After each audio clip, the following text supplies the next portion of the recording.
les accusations se multiplient à l'encontre de Patrick Poivre d'Arvor. L'ancien présentateur du JT de TF1, d'abord accusé par l'écrivaine Florence Porcel de viol, les faits se seraient déroulés entre 2004 et 2009, est depuis le 15 mars visé par de nouvelles plaintes. En effet, 8 femmes ont témoigné dans les colonnes du Monde pour dénoncer le comportement du journaliste de 73 ans. Celles-ci sont d'anciennes assistantes, étudiantes ou journalistes.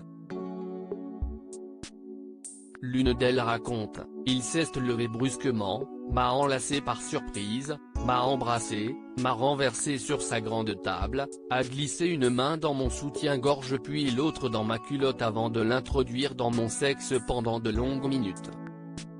J'ai essayé de me débattre doucement et de me dégager en murmurant que je ne voulais pas, que j'avais un petit ami, mais j'étais pétrifié et je n'ai pas osé le repousser vigoureusement. »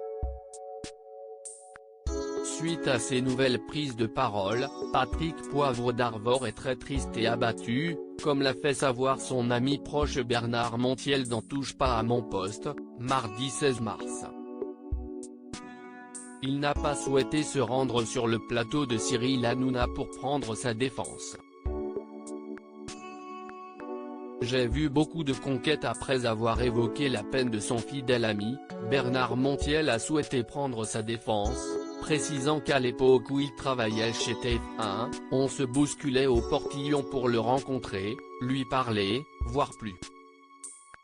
Si est un grand séducteur, un homme qui aime conquérir, mais en aucun cas il fait appel à la violence.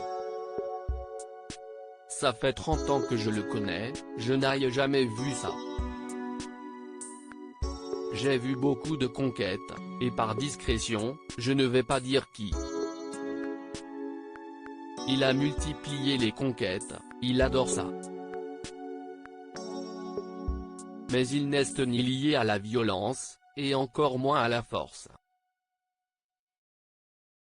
Je tiens à le dire, a-t-il ajouté. Sa fille Morgane a elle aussi décidé de sortir de son silence pour prendre ouvertement sa défense.